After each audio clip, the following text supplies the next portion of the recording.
What's up? It's Koji. Today, I'm gonna be on the radio talk show called Karuiza Book Journey. I'm super excited about it. Stay tuned.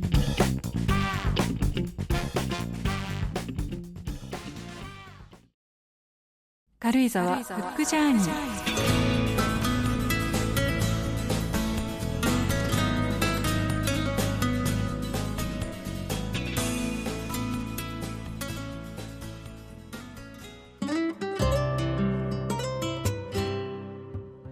今日はお伺いしたいことが本当にたくさんあるんですけれども、はい、まずはですね、近谷さんが長くやっていらっしゃった、翻訳出版プロデューサーというお仕事についてね、多分どうでしょうね、出版の世界にいる方でも知らない方もいらっしゃるかもしれないし、一般の方だとあまり知られていないと思うんですけど、そうですね、どんなお仕事なのかちょっとお伺いしてきてもいいですか？書店に行くと、いろんな本がありますけども、中には翻訳書ってありますよね、他の言語から日本語に翻訳されたもの、一般の読者さんって翻訳書だなって思って読まれると思うんですけど、それはどういう経緯で翻訳書が誕生するかって、舞台裏を知る人ってほとんどいらっしゃらないと思うし、この業界でもそんなにね知られてる仕事ではないというか、仕組みとしてね、やっぱり編集者の方でも慣れてないとよくわからないっていう方もいらっしゃると思うんですが、多いと思います。だって編集者といえどもやっぱり翻訳の本を手掛けたことがないと、この仕組みって多分知らないんじゃないかなと思いますね。そうですよね。だから初めて翻訳書に携わる編集者の方はやっぱりどういうふうに進めていいんですかっていう話ももちろんありますよね。もちろん私も初めてこの業界に入った時は全く分からなかったんですが、とにかくね、その外国の本を日本に入れて、輸入してですよね、翻訳出版するということに非常に興味を覚えましてですね、もともとちょっと海外にも長くいたもんですから、やっぱりいろいろな海外の文化を知るっていうこと自体に好奇心があってですね、なので翻訳出版ということを携わるようになったんですけども。面白いですよね。だってもともと日本でもね、日本語の本というのはそれこそ1日に200冊とも言われてますけど、どんどん世の中に出てるわけじゃないですか。で同じようにやっぱり海外でも海外で英語で書かれた本とか、現地で書かれた本というのはいっぱい出てくるわけですよね。でもそれを別に私たち編集者がいちいち見つけて、これ翻訳するっていうふうにやってるわけでは実はないんですよね。そうですよね。その間に入ってくれるすごく大切な存在の方々がいらっしゃって、まさに近谷さんそのあたりもやってらっしゃるわけですよね。そうですね。やはりそういう出版、翻訳出版権っていうんですけども、権利をね、日本の出版社様が買われて翻訳をするっていう流れなんで、そのためのネタ探しとしてやっぱり海外のブックフェアっていうのに毎年行ってるんですよね。ブックフェアというのはやっぱり本の市場みたいなもんですね。日本一みたいな感じですかね。日本一、まさに日本一ですね。一番大きいのがフランクフルトブックフェア、ドイツでね、毎年秋10月にあって、であとはロンドンブックフェア、毎年春にありますね。3月もしくは4月なんですが、これもう20何年ほぼ毎年行っているんですが、そこでね、例えば来年出る、あるいは再来年出る本の企画とか、いろいろやっぱりいろんなものを紹介を受けるわけですよ。それはその現地の出版社の方から、来年再来年こんな本力入れますよっていうご案内があるんですか？そうですね。そういう出版社からもありますし、エージェントと呼ばれる間に入る代理人ですよね。代理人がですね、著者を直接代理していることもあれば、出版社を代理していることもあるので、代理店を経由でね、いろんなカタログを見せてもらいながら、これはいいですよ、今注目の作家ですよみたいなのをね、紹介を受けて、これいいじゃない、日本でもいけるんじゃないのみたいな。いやなんかでもそれって目利き力もいりそうですよね。そうですね。つまり別にヨーロッパだったりだとかアメリカで流行ってる本が全部翻訳したら日本に売れるわけでもないでしょうし、逆になんかそんなに向こうでは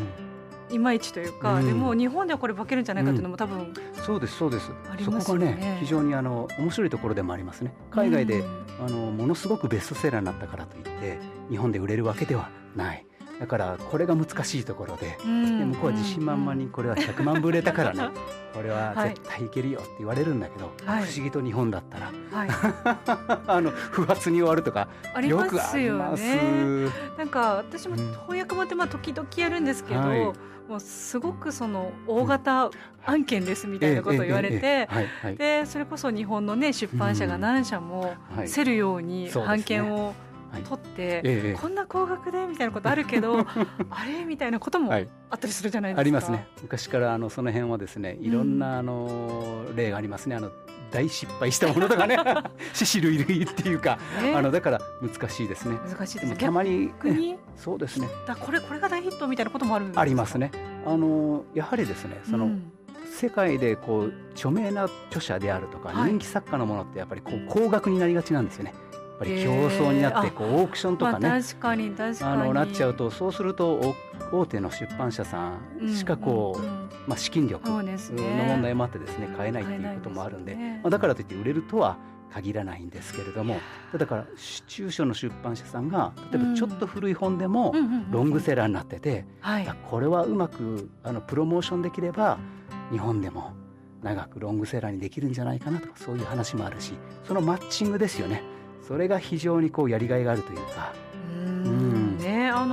それも先ほど20数年やってらっしゃったっておっしゃいましたけど、多分その時々で翻訳本のなんていうのかな、海外で流行ってる本のトレンドとかもありますよね。ありますね。20数年前私がこの業界入った頃はまだその翻訳ちょっと元気だったし、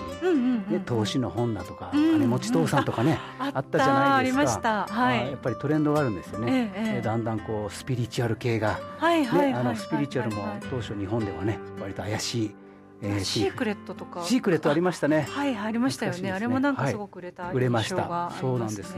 だから毎年トレンドがだんだん変わるんで、でこのブックフェア行ってると、次はこういうのが来るのかなとかね。面白い。じゃあちょっと日本のトレンドを先を見れる感じですか。そうですね。なので例えば10年ぐらい前だと、北欧ミステリーとかがね、なんかスティーグ・ラーソンのミレニアムシリーズとか大ヒットして映画化もされてね、ああいうのがだんだん世界で広がり、日本でも広がり、日本でもブームのになったと。なのでそういうトレンドがあって何年かするとまた別のものが出てくる。だから面白いですよね。ちなみに今年の秋もフランクフルトのブックフェア行かれたんですか。先月行ってきました。でね、今はやっぱり時代の節目だなと感じるのが、どんなトレンドが。今はねトレンドもそうなんですけども、やっぱり政治的な問題で、来れない国もあるんです。やっぱり今ちょっと国際情勢が不安定じゃないですか。戦争も起こってるし、だからイスラム圏とかですね、私が仲のいいマレーシアの出版社とかボイコットしてるわけです。要するに去年ねフランクフルトブックフェアで、ちょうどガザ、戦争が始まってイスラエルと、ちょうどあれも10月でしたね。そうなんです。直後に去年のフランクフルトだったんですが、フランクフルトブックフェアの主催者側が、すぐに攻撃を受けてイスラエルの方の、にシンパシーを、持った声明を出して、そしたら逆にそのイスラム圏とか、非常にそうなんです。抑圧されてきてますからね。イスラエル寄りの声明を出しちゃったもんだから、もう来ないですよね。そういう話とかもある。もうかなりじゃああれなんです。世界情勢をもうそのまま影響を受けてるんですね。もろに受けます。だから毎年その世界情勢が反映されるし、各国のですねそのトップの方が結構来られるんですね。フランクフルトブックフェア。なので去年だったか一昨年だったかゼレンスキー大統領の奥様夫人が来られて、やっぱりいろいろスピーチをされたり。だからそれだけフランクフルトのブックフェアっていうのは重要な位置を占めるんですね。つまりあれですよね、その扱っているのが本であり、本というのはまさに情報を伝えていくものなので、極めて政治色も強いです。日本よりも強いです。こ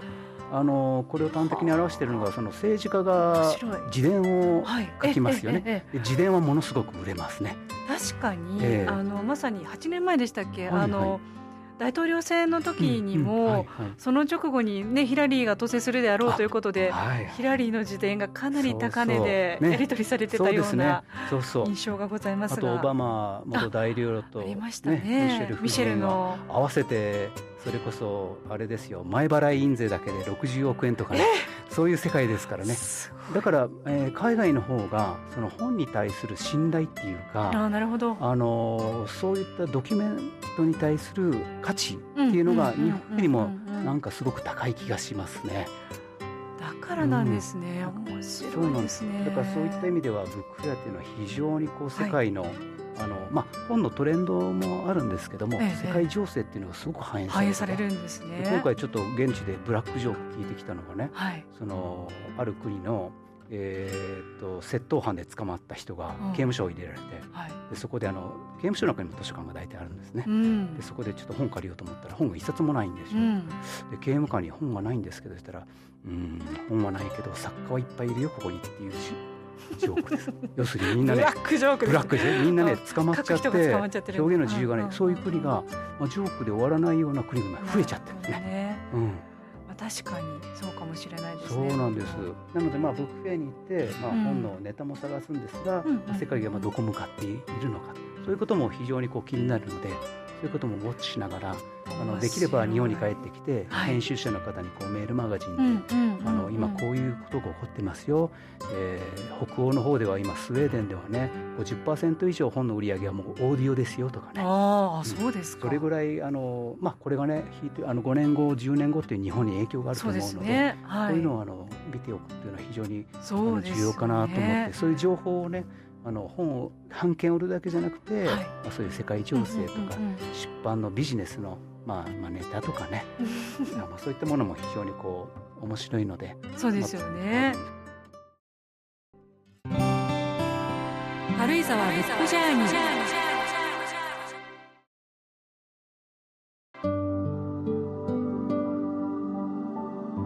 近成さんが面白いのはで、かつその世界の情勢を日本の私たちの編集者にも教えてくださるし、同時に日本の作家さんを世界にも売っていますよね。そうですね。これはねもう20年ぐらい前から、なんか今日はたくさん今ちょっと映像ではないので、音声なのでお伝えできないですけど、テーブルにいろんな本を広げていただいてますけれども、そうですね。これもあれですか、近谷さんが海外に売り込んだ日本できっかけを作ったとか、田口ランディさんが私一番最初なんです。でこの業界に入ってきてまだ右も左もわからない、中で、ただ私がそのブックフェアは初めから行ってたんですけども、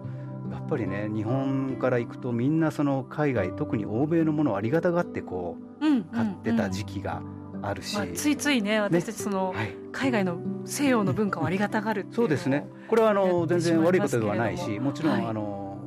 5年後にね今国で流行ってるものが日本にもね来るっていうことは今でもありますから、それはもう需要と供給の話で、これ今でもあってやっぱりしかるべきなんですけども、ただやっぱりあまりにも日本のものが、特に小説が海外、特に欧米では出てないなっていう、このなんだろうと不均衡つまり受け取るばっかりで出ていってない状況ですかね。そうですね。これが非常に気になりましてですね、でなんとかそれを、自分の手でやってみたいなっていうふうに思って、そういうことを周りの編集者さんにいろいろ言ってたところ、いやいや海外に進出したい作家さんがいるんで紹介するよみたいな話があった。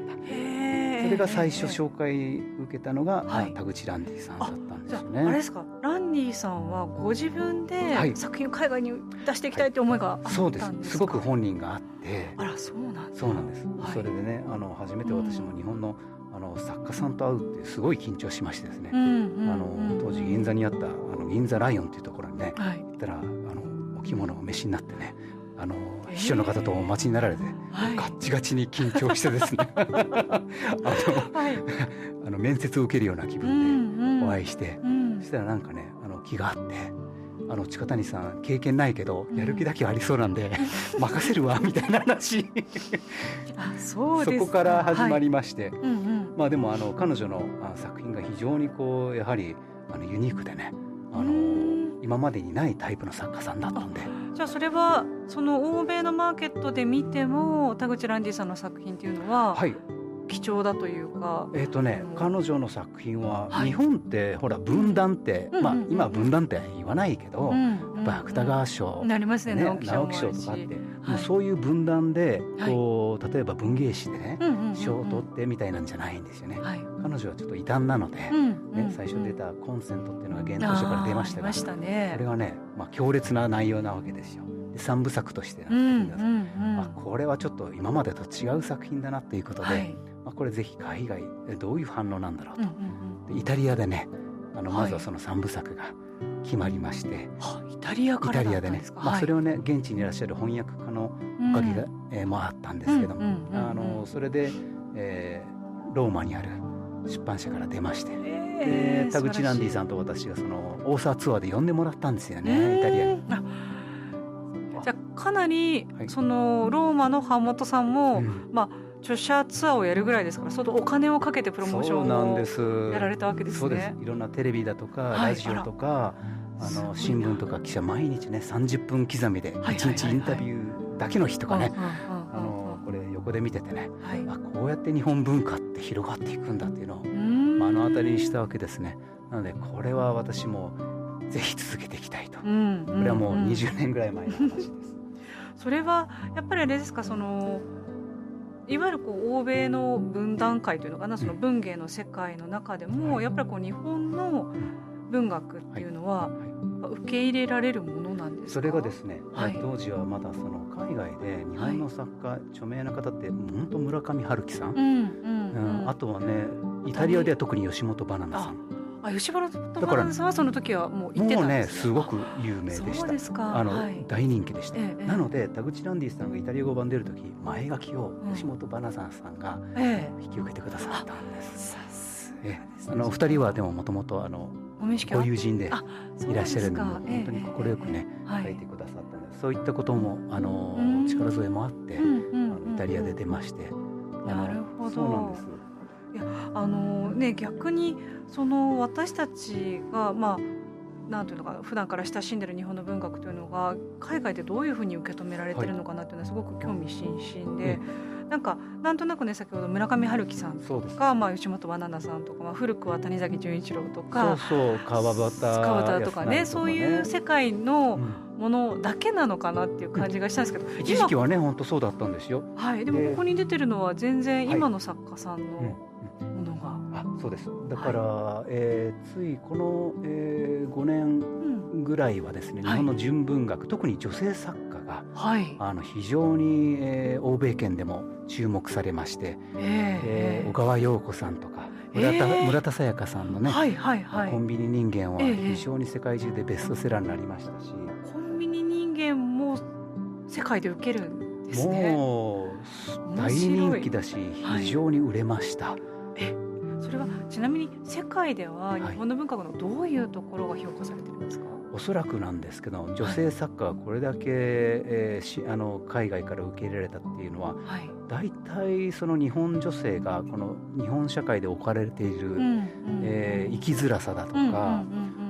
女性に求められる、理想像、そこに対するその女性が、いや自分たちがもう主人公で、自分の体のことは自分で決めたいし、自分の人生は自分で決めたいと、そこでのいろいろ社会に対する思いがあるんですよね。それをいろんな手法で、文芸で出されているのが、これがね非常に海外でも受け入れられたと。面白いな。つまりやっぱりこう世界中の女性が感じてるモヤモヤしたものみたいなのが、日本の作品で描かれてるっていうことですか。そうですね。八木恵美さんの精神手帳と、これはね女性がですね、普通の会社の中でですね、日々起こるですね、女性に回ってくる雑事であるとか、セクハラであるとか、女性だからゆえその回ってくるろくでもないね、こう役回りこういうのにね、ぶち切れるんですよね、主人公が。それである日ね、私妊娠しましたって嘘をつくわけですよ、会社の中で。そんなすぐバレそうな嘘をついてしまうんですか。だんだんねお腹を大きくしていくんですけど、これがね、偽造妊娠、これで吸ったものが起きるんですが面白いですね。なんですかね、これでもうこの会社とか日本の社会をぶった切ってるわけですよ。これ痛快で、これがニューヨークタイムズで取り上げられ、ニューヨークのね公立図書館でも今年の収穫の一冊っていうふうに言われてるんですが、世界14カ国。そうです。ダイアリー・オブ・ボイドっていう素敵な、私の友人がこれ、ルーシー・ノースさんという方と、デイビッド・ボイドさん、今すごく2人ともね、ご活躍の翻訳家、日英の翻訳家なんだけど、実はこれ英語版も非常に評価高い。そうですか。だけではなく、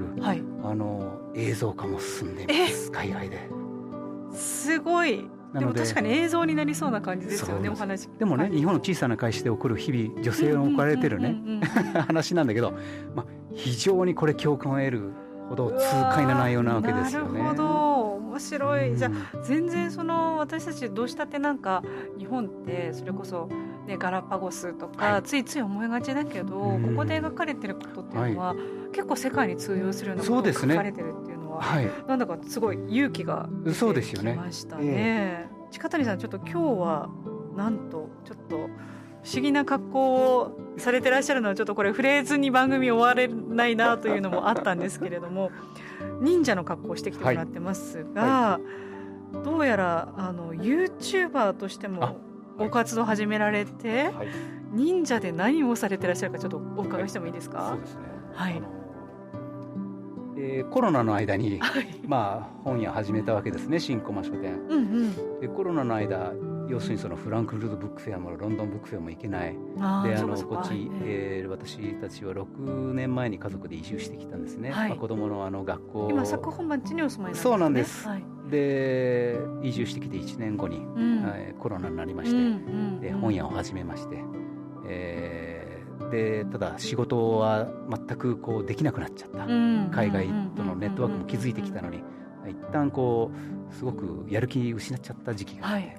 でこのコロナの時期にどうしようかなって非常にいろいろ深く悩みましてですね、一旦自分を変えたいなっていう変身願望が起きましてで最初から忍者になろうと思ったわけじゃないんですけど、まずね肉体改造したわけですよ。で新駒書店にジムも誕生しまして、ガレージが今ジムになってますと、体重10キロ落として筋トレしまして、そしたらね簡単に逆立ちして腕立て伏せをそのままできるようになっちゃったと。でよく考えたら自分昔ね30年前ハリウッドで5年ほどいて、俳優修行してたんですよ。で当時回ってくる役って忍者だったんですね。確かに、東洋人がねハリウッドでなんか役をすると忍者の私にとってはねこれは黒歴史ではあるんですねだってステレオタイプなね、日本を広めて俺ってどうだったのかなってずっと結構黒歴史でね、自分にとってはちょっと、タブーじゃないんだけど、そういう過去だったんですけども、いや待てよ、忍者は今だろうって思ってじゃあ20何年ぶりですかねにもう一度忍者になったわけですね。なので、肉体改造して忍者のコスチュームを着て、逆寄せパンダじゃないんだけど、そしたら面白がってくれる小学生とかいるわけですよ。書店の前で逆立ちしてたら低学年はね話しかけてきます忍者だって素直にそう今日も逆立ちやってって言ってねいいよいいよってやってたらね、すごい。で楽しいし地元のコミュニティとも仲良くなった、いろんないいことばっかりです。一つ難点はね妻が嫌がってるんですよ若干ね忍者と結婚したつもりはないんでしょうからね、旦那さんが突然忍者になったらちょっと戸惑うかもしれません。でもその忍者の格好で YouTuber として実はあれですよね、日本の先ほどおっしゃった文学の情報発信をされてらっしゃるんですよね。YouTube を始めっていうのが今日これ撮影来てくれてる高橋市長さん、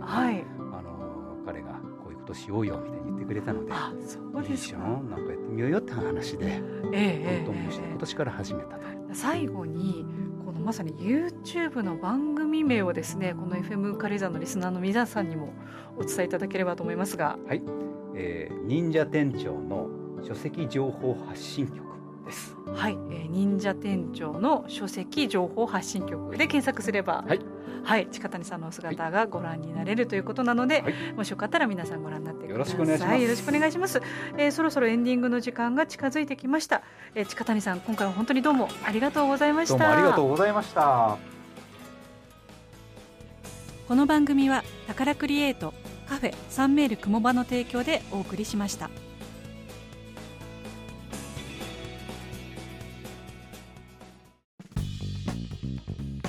show is over. I hope I did well. My conversation was, kind of messy, but Naomi-san was really good at leading the conversation, so I'm very happy. See you guys in the next episode, okay? See you.